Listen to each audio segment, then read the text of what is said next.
Welcome back. Today we are joined by Einar Tangen, Bienvenido de nuevo. Senior Hoy nos Fellow at acompaña Taipei Einar Institute Tangen, in Beijing, investigador and also a senior del Senior Instituto Fellow at Taipei en Pekín CIGI. y también So, investigador thank you senior very en el much CIGI. for coming back Muchas on the gracias por program. volver al programa. We Vemos see que that, 2025 ha sido un año 2025 bastante been, movido en la quite a configuración de los eventful year, asuntos internacionales, shaping y gran international parte de affairs. la atención se ha And centrado, por much of the supuesto, focus has, en of course, cómo been on the Estados Unidos US se adapta adjusting a to esta this nueva new distribución multipolar multipolar distribution del of power. poder. The Maverick Grosjean de Trump Again, the return 2.0. of Trump 2.0. También tenemos las Of políticas course, we also irracionales y use autodestructivas irrational actuales. and La guerra en Ucrania, self-destructive Estado, por policies. supuesto, en The principios de war balisticamente in Ukraine, of course, has crecimiento. been on top of the headlines.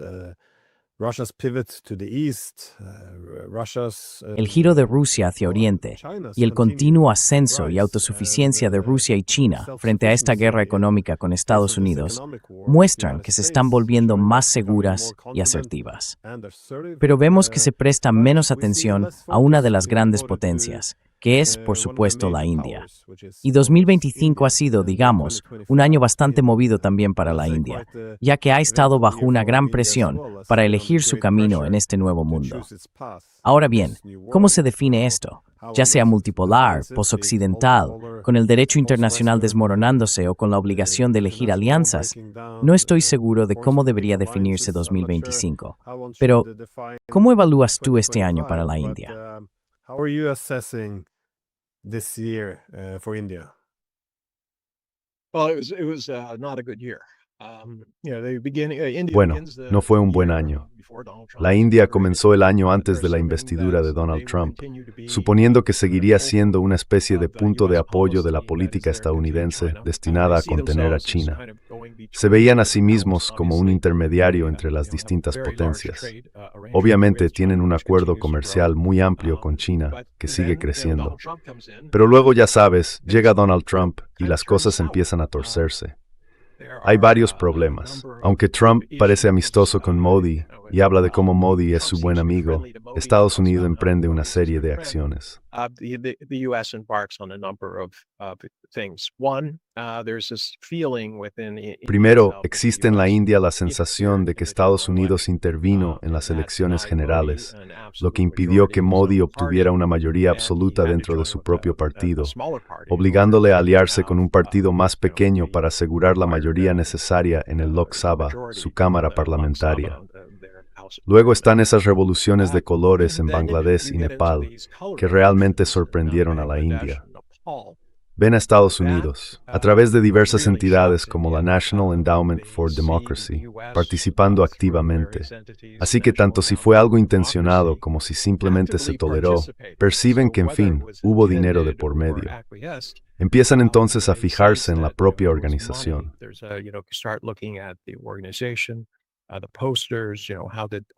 Los carteles.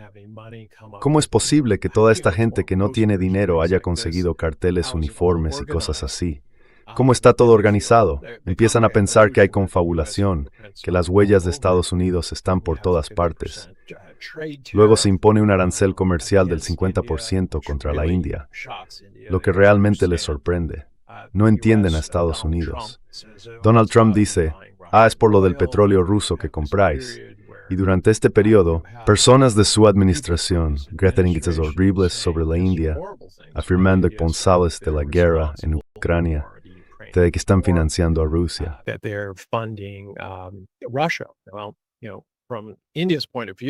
Bueno, ya sabes, desde el punto de vista de la India, se les pidió por parte de Estados Unidos y de la administración Biden que siguieran comprando petróleo ruso, porque de lo contrario habría habido una subida de precios muy rápida y muy pronunciada. Si se retira tanta energía del mercado, lo único que queda entre la oferta y la demanda es que los precios suban.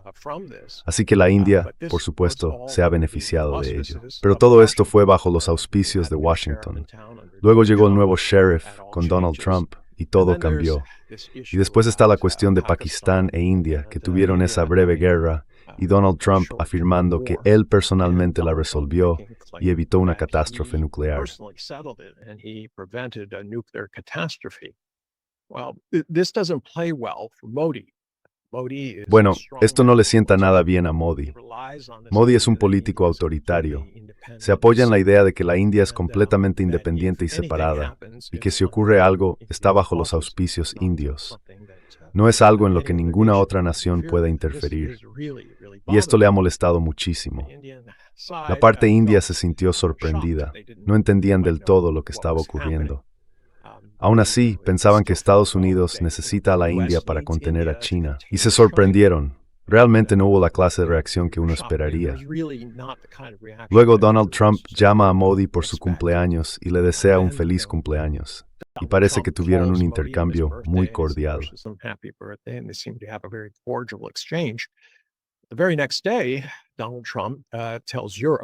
Al día siguiente, Donald Trump dice a Europa que deben imponer aranceles del 100% a la India por la situación del petróleo ruso. Todo esto conduce a una crisis de confianza.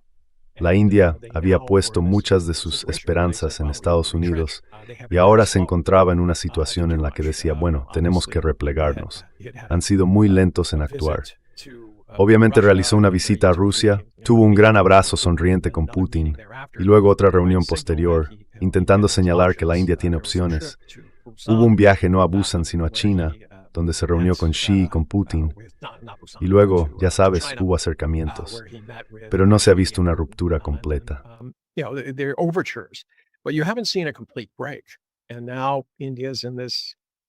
Y ahora la India se encuentra en esta situación incómoda, en la que puede seguir persiguiendo a Estados Unidos y aceptar cualquier tipo de maltrato que se le imponga, lo cual no resulta muy apetecible.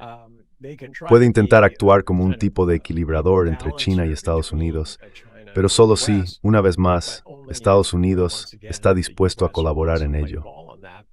También puede tratar de trazar un rumbo independiente, quizá apoyándose en la relación con los BRICS e intentando ser un líder del sur global. Todas las opciones tienen sus pros y sus contras, pero no ha sido un buen año para Modi en lo que respecta a Estados Unidos. Ahora bien, las noticias económicas no son tan malas como cabría pensar. A pesar de todas las exigencias que ha hecho Estados Unidos, por ejemplo, que la India debe abrir sus industrias láctea y agrícola, el país ha resistido mejor de lo esperado.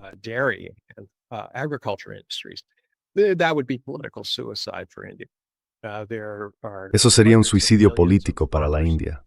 Allí hay cientos de millones de agricultores y esto amenazaría sus medios de vida. Quedarían arruinados. En las próximas elecciones harían oír su voz y habría un nuevo gobierno. Fuera quien fuera, no votarían a alguien que les quitara su sustento y que además pareciera débil frente a Estados Unidos. Así que muy problemático para ellos. Aún no se han comprometido con ningún tipo de programa o política real. Pero, ya sabes, este asunto para mí es emblemático.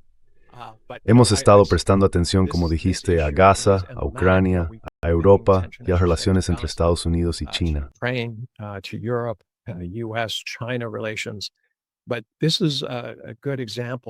Pero este es un buen ejemplo de cómo lo que está ocurriendo en Washington está afectando al sur global.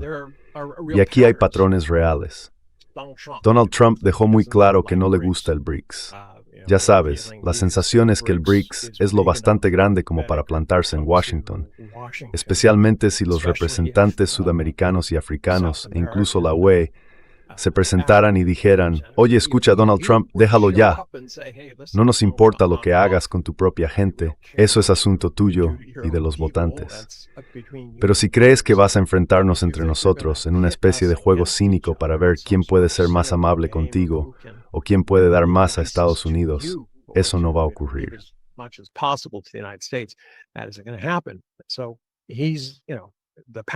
Así que ya sabes, el patrón está claro. China y Rusia están obviamente en su punto de mira en lo que respecta a los aranceles. Impuso un 50% a Brasil y un 30% a Sudáfrica.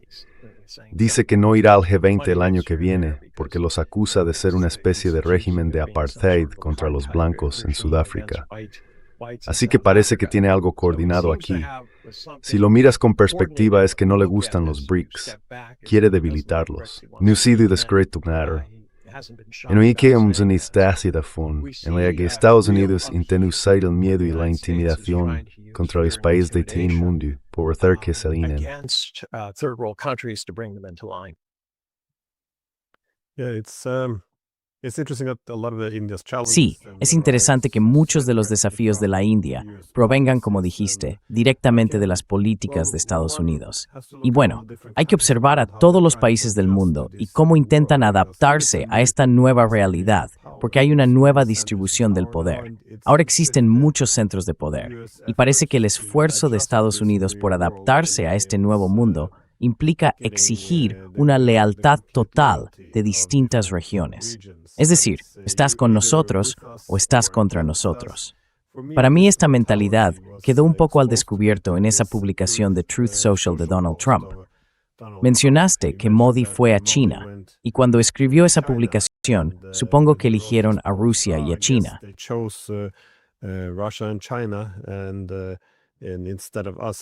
Y en lugar de nosotros, bueno, espero que sean felices. Es una especie de mentalidad en la que él no aceptó realmente, ni siquiera reconoció que la India no ve esto como una guerra fría, que no existen solo dos centros de poder. Quiere ser un polo de poder independiente, lo que significa que debe mantenerse no alineada. Quiere tratar con todas las partes. Pero al principio los estadounidenses parecen tener un buen socio en la India, si acepta esos principios básicos, que quiere relacionarse con todos, porque la India no quiere que China se vuelva demasiado fuerte. Sin embargo, todavía quiere colaborar con China en los BRICS y desea establecer lazos económicos y políticos más estrechos con Rusia.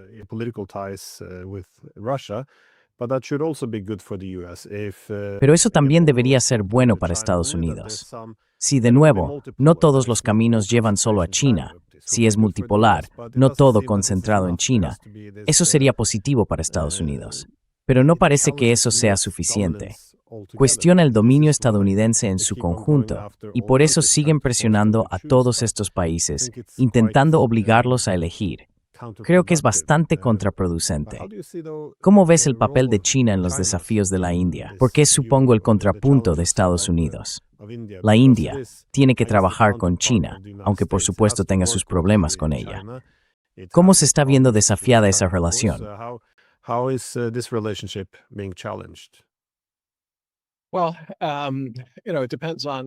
Bueno, depende del ángulo desde el que lo mires. Quiero decir, en el caso de la India, como dije, Modi fue a Tianjin, se reunió con Putin y con Xi. Y ya sabes, tiene dos opciones. Puede comprometerse diciendo, mira, es hora de que los BRICS se levanten. Recuerda que ha sido la India dentro de los BRICS la que ha mostrado más reticencia a desafiar directamente a Estados Unidos. Se aseguran de que si hay un comunicado conjunto, no se mencione directamente a Estados Unidos ni a Donald Trump. No quieren impulsar sanciones. No han estado presionando con fuerza por una moneda alternativa. Básicamente han estado más del lado de Estados Unidos. Así que cuando se vuelve en su contra, pensarías que actuaría así. Pero hay una sensación muy fuerte, y recuerdo haberlo comentado en varios programas de televisión en la India, de que aquí hay una elección muy clara.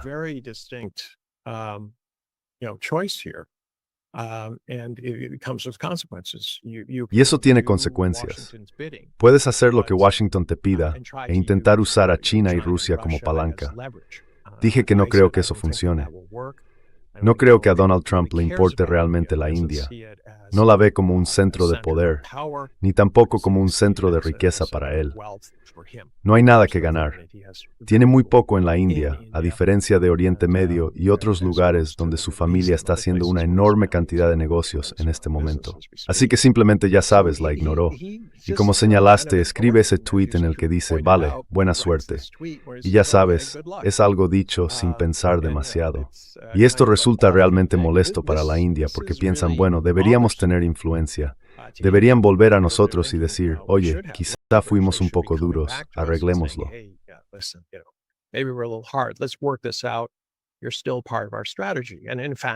Sigue siendo parte de nuestra estrategia. De hecho, la política de defensa menciona a la India como un baluarte continuo frente a China. La dificultad está en por qué la India, después de recibir un trato tan humillante, querría ponerse del lado de Estados Unidos. Ese es el problema que tienen. Ahora, desde el punto de vista de China y Rusia, están diciendo, de acuerdo, aquí hay una oportunidad para que los BRICS se levanten. Porque si tienes a la India, que ha estado un poco en la periferia diciendo, oh, no hagamos nada demasiado precipitado, uniéndose de repente, y dado el trato que están recibiendo Sudáfrica y Brasil, de pronto podrías tener un consenso de que ha llegado el momento de pasar a la ofensiva. Es hora de decirle a Washington, ¿no quieres jugar con nosotros? Entonces nosotros no vamos a jugar contigo.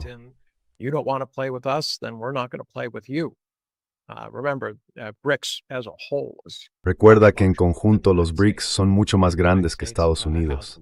Y Estados Unidos tiene muchos intereses empresariales, mucho comercio en marcha, sigue siendo el segundo mayor exportador del mundo. Así que, desde esa perspectiva, tendrían mucho poder frente a Donald Trump. Y eso es lo que él teme. No quiere que surja ningún tipo de agrupación que lo desafíe.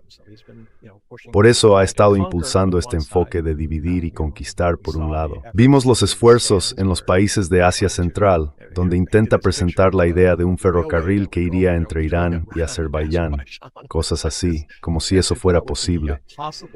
También está en Pakistán, hablando de inversiones petroleras estadounidenses en la zona más conflictiva del país, Baluchistán, que además es la región que conduce al puerto de Gwadar.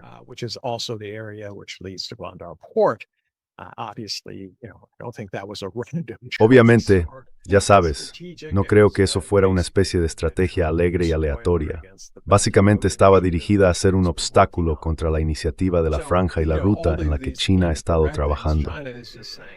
Así que, ya sabes, todas esas cosas indirectas. China simplemente está diciendo, vale, mira, deberías pensar en esto y sacar tus propias conclusiones. India, no te estamos obligando a hacer nada, pero si sigues jugando entre medias o del lado de Estados Unidos, vas a recibir el mismo trato. Lo que resultó llamativo cuando Putin fue recientemente a la India fue que se presentó con todo su equipo. Llevaba a su gente de economía, desde agricultura hasta minería. Estaban hablando de todos los acuerdos que podrían hacer.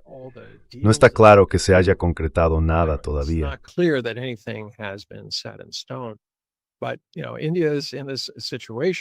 Pero la India está en una situación en la que tiene que tomar una decisión bastante pronto. No creo que pueda esperar 3 años. Como dije, su economía este año ha sido bastante buena. Han exportado a pesar de todos los aranceles y de toda la incertidumbre. Han atraído algo de inversión extranjera directa y cosas por el estilo, ya que la gente intenta encontrar opciones más predecibles que quizá Estados Unidos. Así que China está, en cierto modo, en una posición de esperar y observar. Ahora bien, por otro lado, hay factores irritantes. China ha insistido un par de veces en el caso de personas que han sido detenidas, aquellas que hacían alusiones o tenían un certificado de nacimiento de una parte de la India que está bajo control indio, pero que China reclama. Y esto ha estado ocupando los titulares en la India.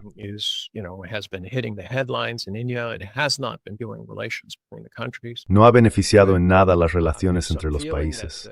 Hay una sensación de que China está intentando enviar una señal. Está diciendo, tienes que elegir, somos amigos o enemigos.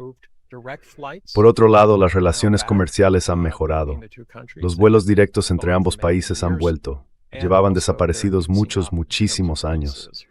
También están relajando los requisitos de visado para que la gente pueda viajar de un lado a otro con mayor facilidad.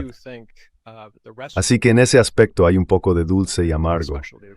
Pero realmente creo que el resto del mundo, especialmente el sur global, está esperando a ver cuándo India se cansa de la humillación y decide colaborar con países afines que no quieren estar bajo el yugo de otro tipo de poder autocrático como el de Estados Unidos.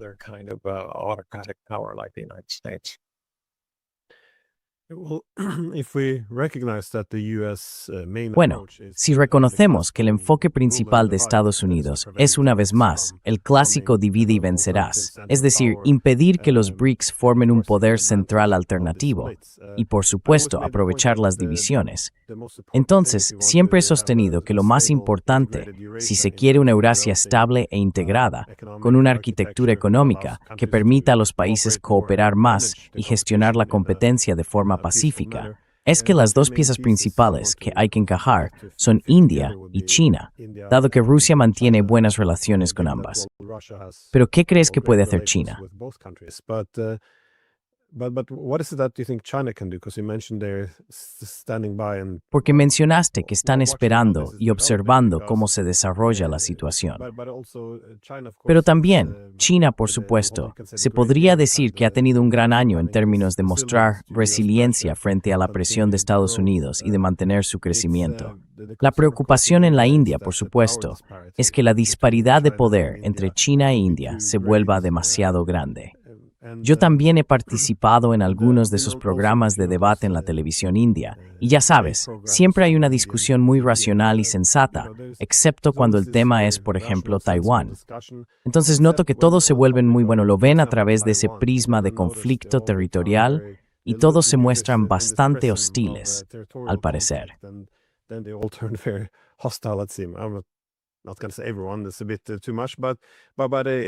No voy a decir que todo el mundo, eso sería exagerar un poco, pero parece que los problemas fronterizos son un problema y la disparidad económica también lo es. ¿Ves alguna iniciativa por parte de la India para intentar aliviar parte de esto o encontrar soluciones? Porque este podría ser un momento de oportunidad, cuando el hegemón presiona demasiado para obtener lealtades. Es entonces cuando las soluciones multipolares pueden realmente abrir la puerta a países como la India, que no quiere ser antiestadounidense, pero tampoco quiere caer bajo el control hegemónico.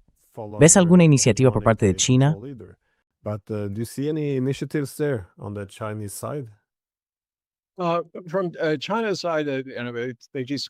Desde el lado de China, no dejan de hablar de comercio e intentan encontrar maneras de comprar más a la India.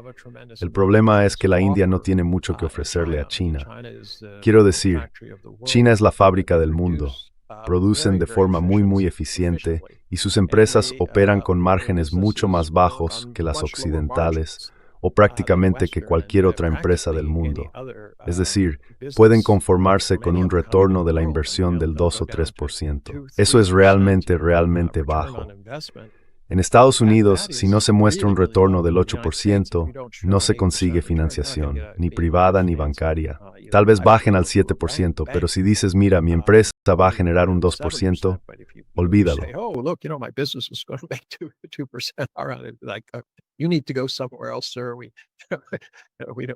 Tiene que irse a otro sitio, señor.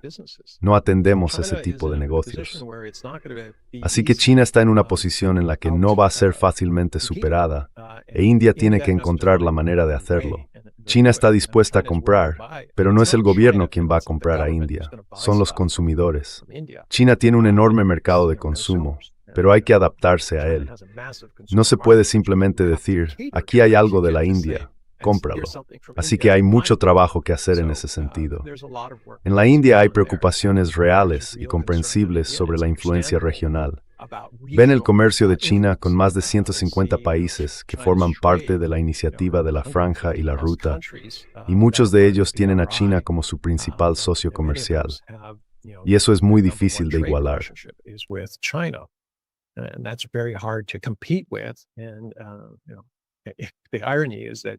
Y ya sabes, la ironía es que la India estaba preocupada por la influencia china sobre Bangladesh, Nepal y esos países vecinos. Y resulta que fue Estados Unidos quien socavó esas relaciones. Así que quiero decir, la India todavía está intentando averiguar cómo va a manejar eso. También hay una verdadera división cultural. Los chinos tienden a mostrarse amables al principio, y luego cuando llegan a los detalles, se ponen los guantes de hierro en cuanto a negociaciones y cosas por el estilo. El enfoque indio es diferente. Empiezan diciendo, bueno, ¿qué nos ofreces? Y hacen que parezca que les debes algo, que le debes algo a la India. Y eso no sienta bien a China. Dicen, mira, estamos aquí para comerciar, no te debemos nada. Si no quieres comerciar, de acuerdo, nos iremos. ¿Qué estás haciendo?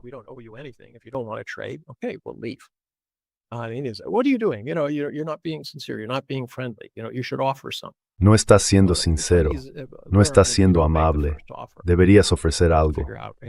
Bueno, los chinos aprenden que no se hace la primera oferta.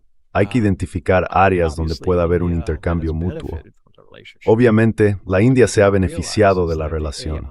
Lo que la gente no se da cuenta es que el IAB, el Banco Asiático de Inversión en Infraestructura, que tiene su sede en Pekín, cuenta con miembros de todo el mundo. China no tiene poder de veto, pero adivina quién ha sido el mayor receptor de préstamos del IAB, tanto en número como en valor total: la India. Así que no puede decirse que China guarde algún tipo de rencor hacia ellos. El IAB evalúa estos préstamos en función de su valor, de su capacidad de ser reembolsados y de si se trata de proyectos viables y en curso.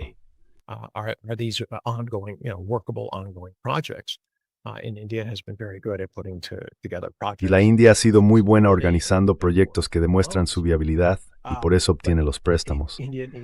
Pero la India necesita mucho más de eso. Tenemos un país donde, como sabes, muchas empresas tienen problemas para establecerse allí porque hay cortes programados de electricidad, a veces apagones. Entonces, ¿cómo vas a dirigir una fábrica si durante 4 o 6 horas al día no puedes operar o tu maquinaria funciona por debajo del nivel óptimo? Tendrás que tener generadores eléctricos diésel o algo similar para compensarlo. Eso aumenta los costes. Así que la India tiene que encontrar un nicho propio y no puede esperar que ningún país, ya sea Estados Unidos, Europa o China, resuelva sus problemas internos.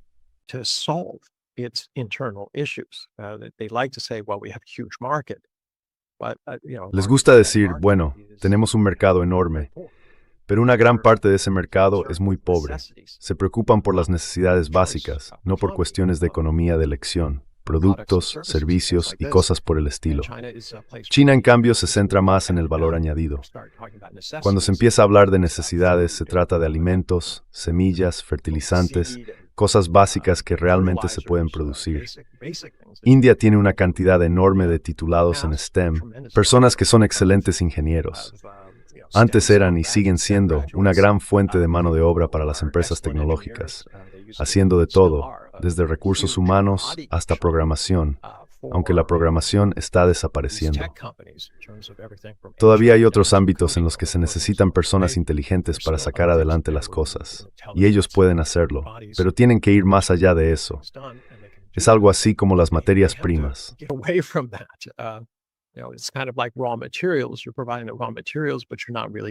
Estáis proporcionando materias primas, pero realmente no estáis obteniendo el valor añadido. Si ahora estáis exportando café y el precio del café sube, ¿sabéis qué pasa? Los agricultores son los que sufren la presión. Los precios que reciben bajan. Es lo mismo con la India. Hay presión sobre los salarios y cosas por el estilo. No están consiguiendo más negocio. Y el negocio que existe, debido a lo ajustada que está la economía mundial, ya sabéis, los precios están bajando. Los salarios no están subiendo de forma desorbitada, salvo en algunas áreas. Así que la India tiene que resolver esto. No es algo que alguien más pueda venir a arreglar. Creo que la India estaría en una buena posición, con su población joven y sus instituciones educativas, para avanzar más en el desarrollo de sus propios productos.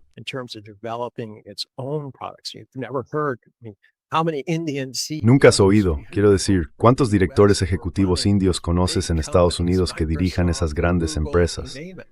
Microsoft, Google, las que quieras. ¿Por qué no están en la India? ¿Por qué no hay empresas indias haciendo esto? Quiero decir, sin duda tienen el talento, sin duda tienen la capacidad empresarial, pero simplemente no está ocurriendo. Algunos en la India señalan el problema del sistema de castas o de esas familias dominantes, los Tata, Ambani, Danis and S. Street que dan de Snake Corys, vamos a construir con los propios imágenes. India said, "Oh, we're going to build our own submarines," and the winning bid was put together. Y, ya sabes, la oferta ganadora fue presentada por una familia importante que había abierto una empresa afirmando que podía fabricar submarinos apenas un par de semanas antes de la licitación. Existen verdaderas dudas sobre si esto es capitalismo de amiguetes y cosas por el estilo. Así que hay cuestiones internas que la India debe abordar y tiene que definir su propia estrategia. China no le está diciendo lo que debe hacer. Los consumidores chinos están, desde luego, dispuestos a comprar cualquier cosa. Pero si las relaciones entre los países se deterioran, verás a los consumidores chinos volverse en su contra, como ya ocurrió con Japón. En este momento hay muchos sentimientos encontrados hacia los japoneses tras las declaraciones del primer ministro.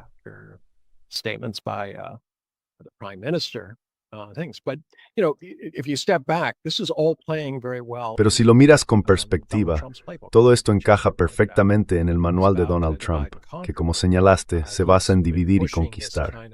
Ha estado impulsando esta especie de idea de me quedo con todo, desde Groenlandia hasta Argentina, es mío. Una versión ampliada de aquel acto.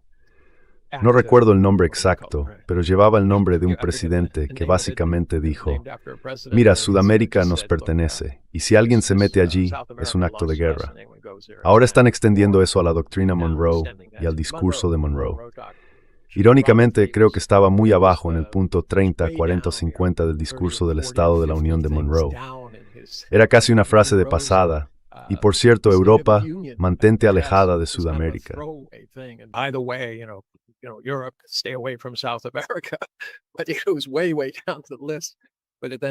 Pero estaba muy abajo en la lista.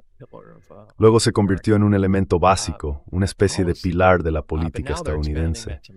Ahora están ampliando eso hacia el norte, diciendo que tanto Canadá como Groenlandia van a ser de algún modo tomadas o forzadas a unirse a este consorcio. Y luego, para el resto del mundo, él supone que Europa y Rusia se repartirán algo o seguirán luchando y que China tomará todo lo que pueda. Pero creo que Donald Trump está lidiando con una mentalidad antigua. Realmente cree que el mundo se trata de ser el vencedor, de ser el jugador dominante, que es una mentalidad de el ganador se lo lleva todo y todos pierden. En el mundo solo hay ganadores y perdedores. Y el pastel tiene un tamaño limitado.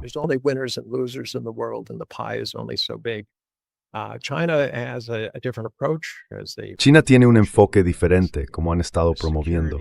Dicen que se trata de seguridad, desarrollo, gobernanza global y también de estas iniciativas de civilización, que quieren utilizar para sustituir la ideología, en lugar de decir a los países lo que deberían ser. En cuanto a la ideología, simplemente dicen, oye, esto es lo que queremos, seguridad, desarrollo, respeto y formas de resolver nuestras diferencias mediante el diálogo y no con tanques. Así que, quiero decir, esta es la manera en que el mundo se ve desde el punto de vista de China. O al menos esto es lo que han estado diciendo durante los últimos 12 años, desde 2013 y la iniciativa de la Franja y la Ruta. Pero volviendo a esta cuestión, ¿qué puede hacer la India? To this issue, what can India do? I think India needs to interact. Creo que la India necesita interactuar más con el sur global, en particular con los BRICS y con la OCS, la Organización de Cooperación de Shanghái, que también defiende estos principios de seguridad interna. No es un mecanismo defensivo contra entidades externas. Se trata de proteger a los países del terrorismo, el separatismo y el extremismo. Pero eso es algo interno. Las voces corporativas o diversos cuando se ven embrosados por terroristas o por personas que intentan destruir el país.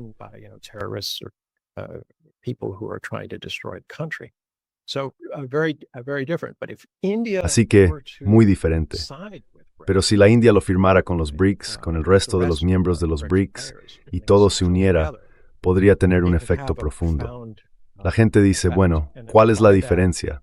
Van a intentar enfrentarse a Washington y entonces se entra en una especie de guerra fría prolongada y todo sale mal. No estoy de acuerdo. Creo que hay un par de cosas que la India puede hacer. Para empezar, las herramientas digitales disponibles hoy permiten que las pequeñas y medianas empresas entren en el mercado global. Se puede usar Internet. Hay sistemas para hacer publicidad. Si produces buena miel, puedes encontrar gente en muchos grupos de Facebook, Instagram, Reddit y en todos esos lugares donde la gente habla sobre la miel.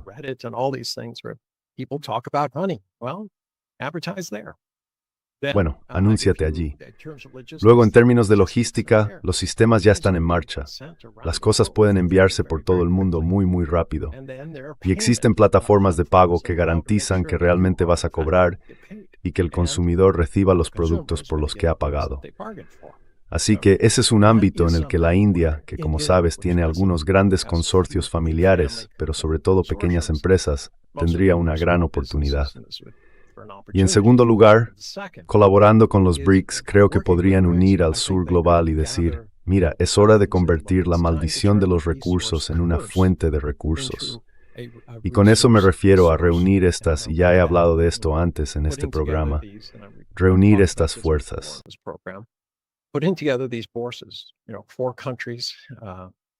Sabes, 4 países son responsables del 70% de las exportaciones mundiales de café. ¿Por qué no se unen y dicen, de acuerdo, vamos a fijar el precio del café a un nivel en el que nuestros agricultores puedan obtener beneficios, en el que podamos afrontar los problemas del cambio climático, en el que podamos gestionar nuestros propios retos de desarrollo y dejar de ser los últimos en la escala cuando se trata de precios? La realidad es, ¿por qué 4 empresas de Estados Unidos y Europa controlan el comercio y el precio del café en todo el mundo? No tiene sentido. Ellos no lo cultivan, lo muelen, lo procesan y ganan muchísimo más dinero que los productores. Simplemente no tiene sentido.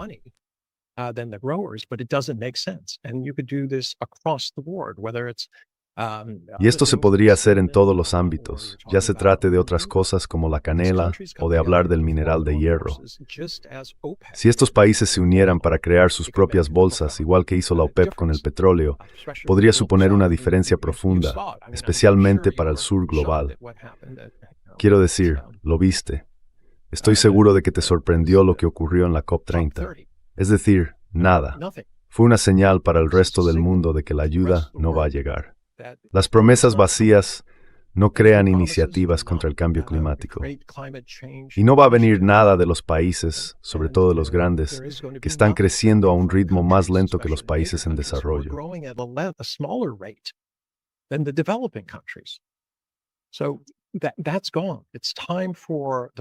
Así que eso se acabó.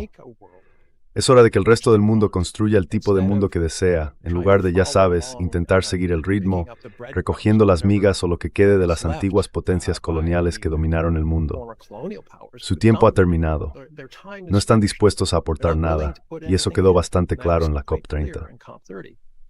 Así que la oportunidad de la India, y por eso es tan única, es que Estados Unidos daba por hecho que desempeñaría un papel en la contención de China. Ahora podría ser un actor importante, un líder en el cambio de la gobernanza y la economía globales, de una manera que Estados Unidos tendría que respetar.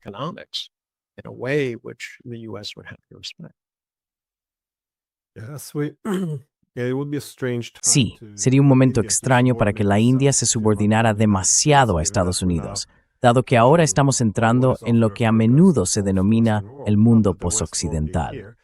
No es que Occidente vaya a desaparecer, sino que ya no será el único que mueva las piezas sobre el tablero. Ahora habrá también otras grandes potencias.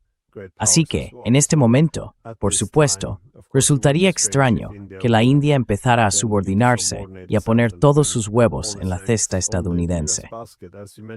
Como mencionabas, también en el ámbito económico parece casi que estos acuerdos económicos son una extensión de la era colonial, en la que los niveles superiores de las cadenas de valor globales, donde se genera la mayor parte del dinero, están concentrados en Occidente, mientras que el sur global sigue ocupándose de las actividades económicas menos rentables.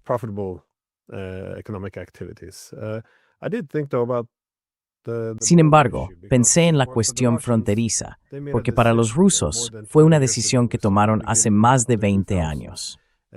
Vimos a principios de los años 2000 que observaron a China y reconocieron que los chinos se estaban volviendo más poderosos cada día, lo que significaba que la relación cambiaría y que podían seguir 2 caminos distintos. Podían engancharse al carro chino y mejorar sus relaciones, creciendo juntos de forma pacífica, o podían intentar impedirlo al estilo estadounidense. Pero los rusos optaron por lo primero, así que revisaron todas las disputas fronterizas que tenían, que eran profundamente problemáticas.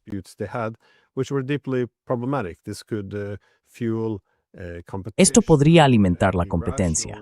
Podría ser racional en términos de intereses económicos en competencia, o podría ser simplemente irracional en cuanto a alimentar sentimientos nacionalistas, lo que hace imposible mantener relaciones cordiales. Además, por supuesto, puede ser explotado por terceros, como se ve hoy en día. Si estás en Estados Unidos, no quieres ver a los chinos y a los rusos acercarse demasiado. Si tuvieran algunas disputas fronterizas de las que pudieras sacar provecho, las avivarías tanto como pudieras, porque entonces los rusos tendrían que alinearse bajo Estados Unidos, volviéndose obedientes, y los chinos podrían ser contenidos.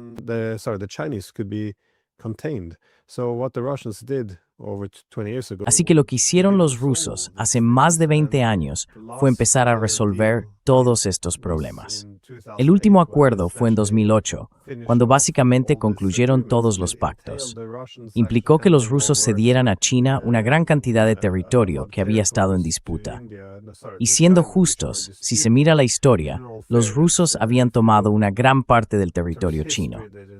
Así que bueno, se puede decir que quedaron en paz, y eso es bastante razonable. Pero en esencia, los rusos lo analizaron y dijeron, mañana los chinos serán más poderosos que hoy, así que necesitamos llegar a un acuerdo ahora que más tarde. Y así lo hicieron.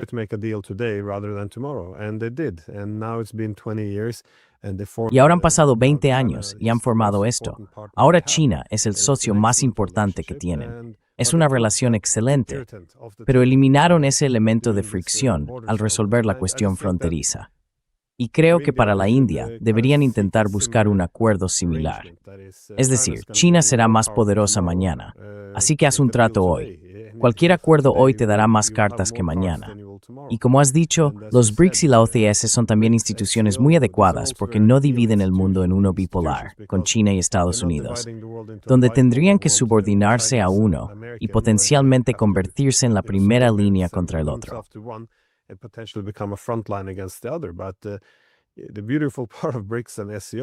La parte más interesante de los BRICS y la OCS es que reúnen a todas estas grandes potencias. En estas instituciones, China será la mayor economía, pero no puede dominar. Si tienes una organización enorme como los BRICS e incorporas a Rusia, India, Indonesia, muchas grandes potencias, incluida Brasil, China no puede imponerlo todo. Así es como se hace. No va a ser como la Alianza Transatlántica, donde Estados Unidos dicta todo. Ellos liderarán, pero no podrán imponer. ACT is an amend towards Houston's foreign intents.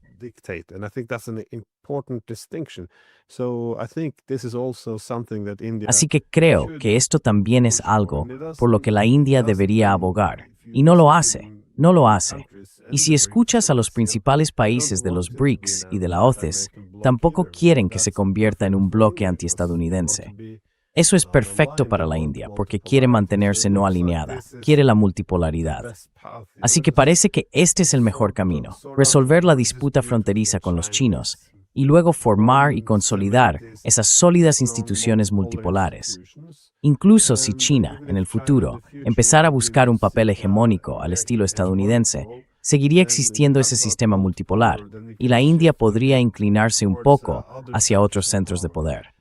Así que China siempre sería consciente de este mecanismo, porque en este momento los chinos están muy satisfechos con tener un sistema multipolar. No busca ser la potencia hegemónica. Por tanto, mientras establezcan las instituciones que garanticen que esto siga siendo así, sería lo más óptimo para la India. Al menos, así me lo parece.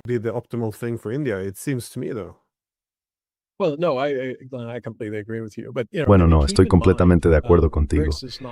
Pero ten en cuenta que los BRICS no son como la ONU, donde algunos miembros tienen poder de veto o algo parecido. Incluso los 5 miembros fundadores, al acoger a más países, están intentando averiguar cómo mantener a un grupo más grande enfocado. Trabajan por consenso, así que, a menos que todos los países estén de acuerdo, no se puede avanzar. Pero esto es mucho más estable. Si los países están de acuerdo, obviamente es mejor que si la gente se siente resentida, como si la hubieran pasado por encima o si hubiera ignorado su voz, y luego guardan rencor diciendo, bueno, ya esperaré, conseguiré lo mío cuando pueda. Este es un contrapeso mucho más estable para el mundo. Es una institución que puede perdurar porque ya sabes, ahora no se puede hacer de otra manera.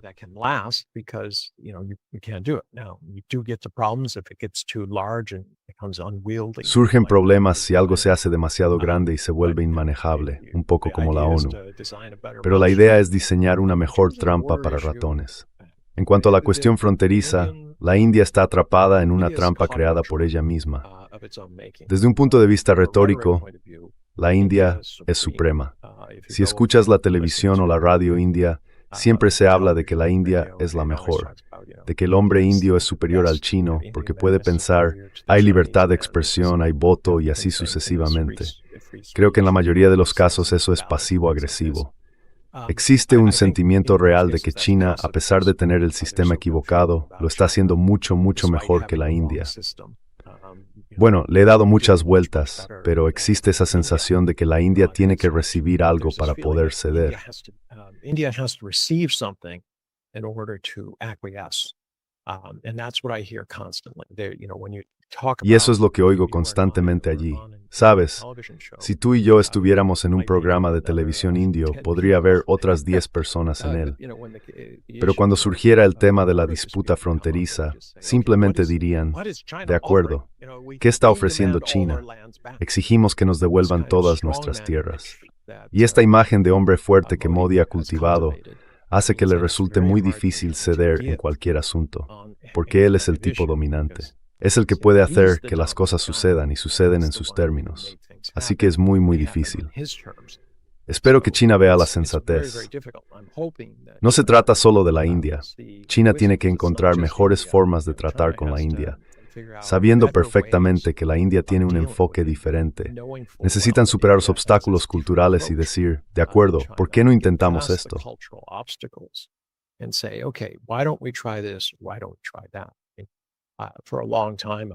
¿Por qué no intentamos eso?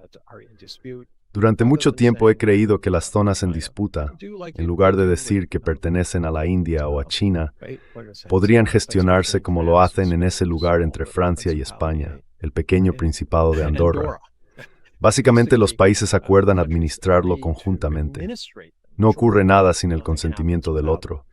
Es una situación basada en el consenso, pero se dejan de tener guerras. No se necesitan policías ni ejércitos allí porque se gestiona de forma conjunta. Y creo que esas oportunidades son posibles entre la India y China. Por ejemplo, decir, de acuerdo, hay una zona que no está delimitada y la administraremos conjuntamente para asegurarnos de que todas las cabras lleguen al pasto y regresen a casa sanas y salvas.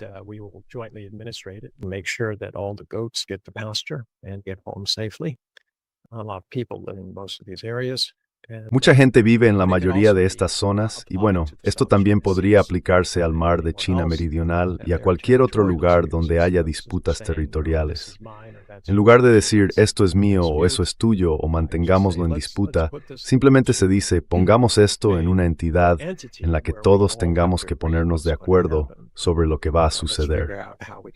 Veamos cómo podemos desarrollar conjuntamente los recursos o lo que sea.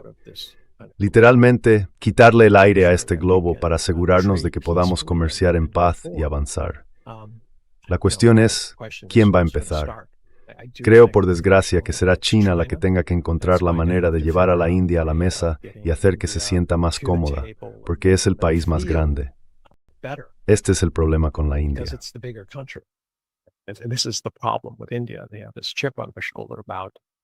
Tienen una especie de resentimiento hacia China. Así que para China no se trata de una cuestión de orgullo ni nada por el estilo, sino simplemente de ser astutos. ¿Cómo se puede crear una situación en la que ambas partes puedan reunirse y nadie pierda la cara? Esto es algo de lo que ambos lados son muy conscientes. Es algo muy asiático, esta idea del honor o la imagen. Nadie quiere perder la cara. Se hace que parezca que Modi es el héroe del momento y que Xi Jinping está allí, ya sabes, levantando las manos juntos en señal de victoria y todo eso. Pero tienen un mecanismo mediante el cual ambas partes se sienten cómodas con lo que está ocurriendo. Una vez que se desactiva esa tensión, creo que hay muchas posibilidades. Como dije, no se trata solo de lo que ocurre en la India, sino de cómo la India desempeña su papel en el mundo.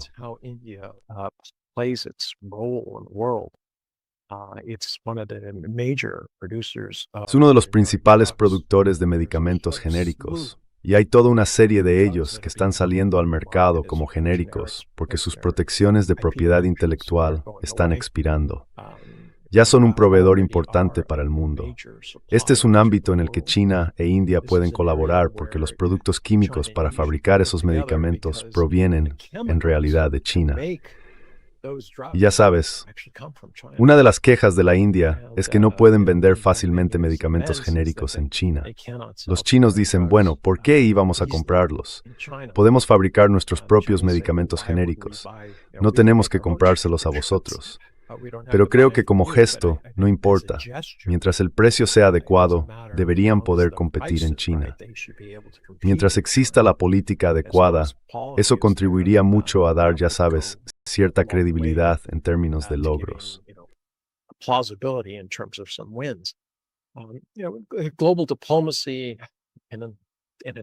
La diplomacia global en una época de multipolaridad requiere mucha más comprensión y matices que la diplomacia de las grandes potencias, donde simplemente te acercas a alguien y le dices, si no haces esto, te voy a lanzar una bomba nuclear. El enfoque de Donald Trump, como hemos visto, más recientemente en África, en Nigeria, es difícil de creer. Está bombardeando zonas que no tienen nada que ver con el ISIS. Y luego lo llama una gran victoria. Eso es pura intimidación. Es como decir, te veo y disparo al tipo que está detrás de ti como lección para ti. Esa persona no tiene nada que ver con la disputa. Pero este es el tipo de táctica al estilo mafioso que Donald Trump cree que es eficaz. Creo que los chinos tienen que proponer una alternativa mejor, y lo han hecho. Han demostrado eficacia.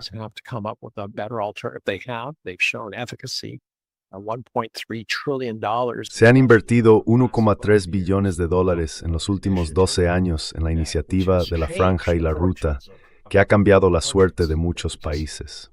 Si retrocedes a antes de 2020 y observas los promedios de crecimiento de los países en desarrollo, y luego los comparas con los posteriores a la iniciativa de la Franja y la Ruta, hay un fuerte repunte. Eso se debe a que ahora tienen la capacidad de comerciar, algo que antes no tenían. Pero la tecnología está avanzando. Lo que ocurre es que hace falta mucha más comprensión de este tipo de cuestiones por parte de Washington. Es una locura. Y por desgracia tengo que decir que estoy decepcionado con los europeos.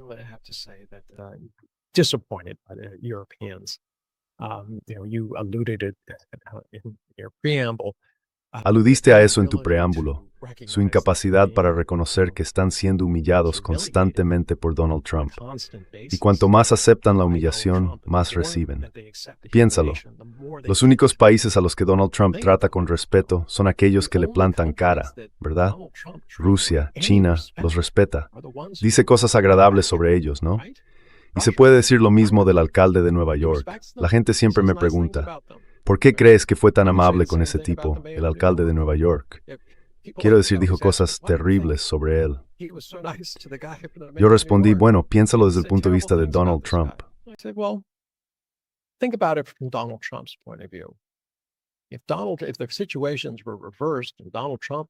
Si las situaciones se invirtieran y Donald Trump fuera el alcalde de Nueva York, y el otro tipo tuviera un montón de propiedades inmobiliarias en la ciudad, creo que estaría preocupado por un ejército de inspectores que descendiera sobre sus propiedades, revisándolo todo con lupa. Porque no se me ocurre otra razón que no sea económica. Y Donald Trump, él lo habría hecho. Ha demostrado ser muy vengativo. Si te enfrentas a él, siente la necesidad de enviar un mensaje muy duro. Ya sea por perder una elección o por ir contra alguien, está atacando a todos sus oponentes políticos. No hay motivo para creer que no lo haría.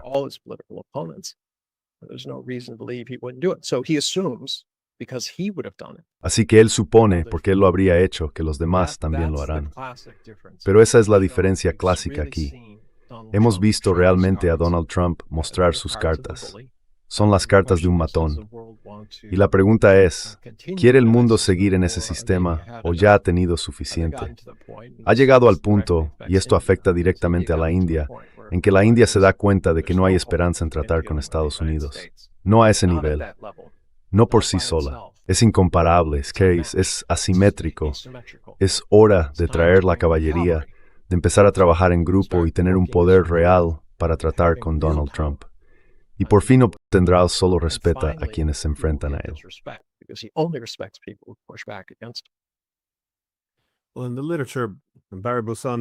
Bueno, en la literatura, Barry Busan se refiere a ello como una estrategia de oscilación.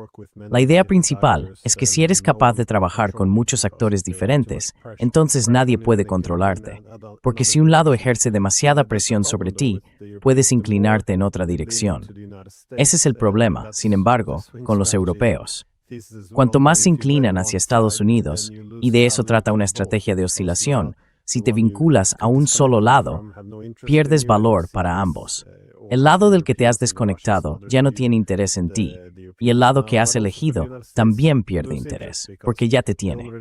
Así que Estados Unidos puede situarse cómodamente en una posición en la que, ya sabes, compra a sus enemigos y vende a sus amigos. Y ahí es más o menos donde estamos ahora. En realidad, es un buen resumen del año. Sí, así es 2025. Pero déjame hacerte una última pregunta breve. ¿Cuáles crees que son las principales posibles vías a seguir para la India ahora, teniendo en cuenta que tienen mucho en lo que pensar después de este año tan turbulento?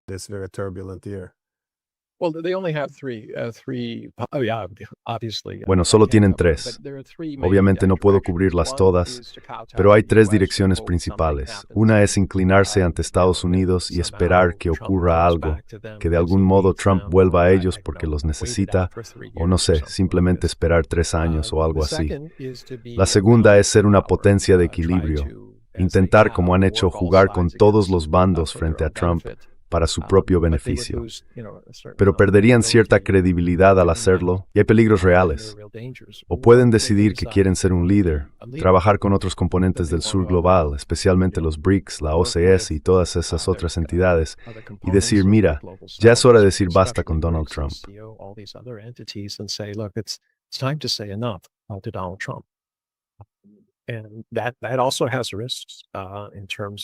Y eso también conlleva riesgos en términos de, ya sabes, consecuencias económicas a corto plazo.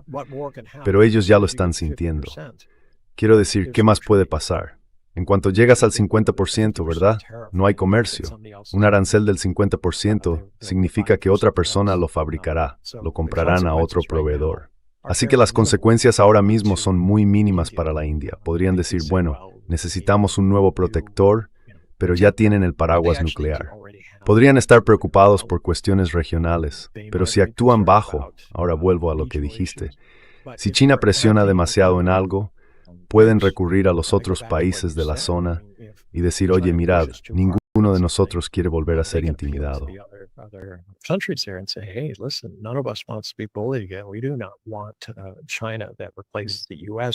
No queremos una China que sustituya a Estados Unidos como potencia hegemónica y que haga exigencias irrazonables en favor de sus propios intereses.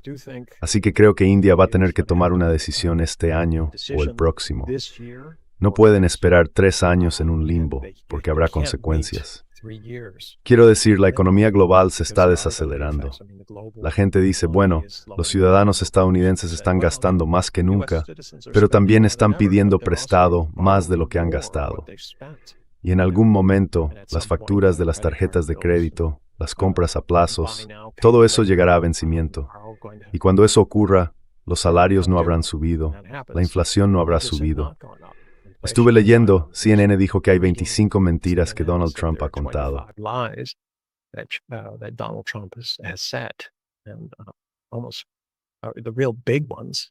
Y casi todos los grandes han estado en el ámbito interno.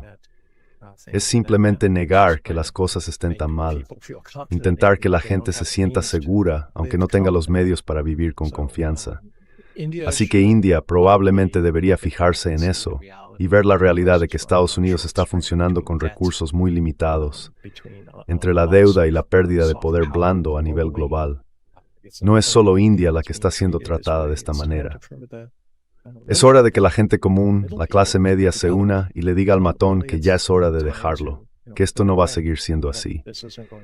Simplemente no es así como funciona el mundo. Ojalá se den cuenta de ello en poco tiempo. Pero como he dicho, no es algo que India pueda hacer por sí sola.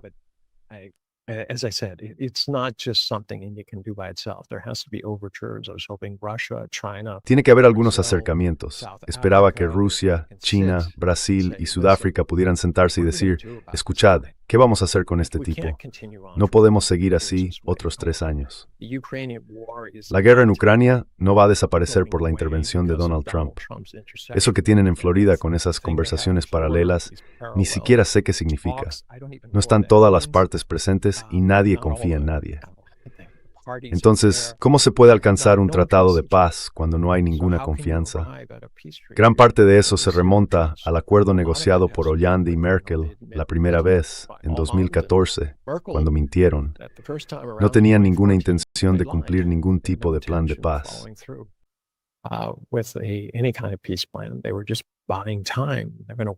Solo estaban ganando tiempo, pensando que iban a vencer en el campo de batalla. Ahora mismo, Ucrania está perdiendo en el campo de batalla. Ese acuerdo de paz que podrían haber tenido en 2014, parece que si lo tuvieran ahora, la guerra habría terminado. Pero no lo tienen. Las realidades sobre el terreno han cambiado. Y aún así, Europa dice, 900,000 millones de dólares en préstamos, o como quieras llamarlo. Parece que todo va a peor. Así que hay todas estas situaciones difíciles. India debería evaluarlas, como deberían todos los países, y decir, mira, quizá ha llegado el momento de actuar juntos y dejar de permitir que nos enfrenten unos a otros. Ese es el viejo juego colonial.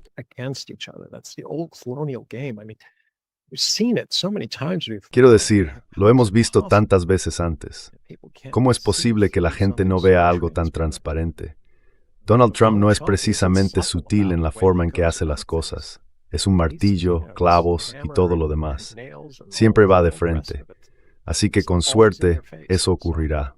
Y la razón es que en realidad sería bueno para Estados Unidos, porque lo pondría en una posición en la que se dé cuenta de que ya no está gobernando el mundo, sino que forma parte de él. Entonces podría empezar a centrarse en su propio crecimiento económico, en lugar de intentar exportar más armas y municiones a países que realmente no las necesitan. Lo que necesitan es estímulo económico, no más misiles.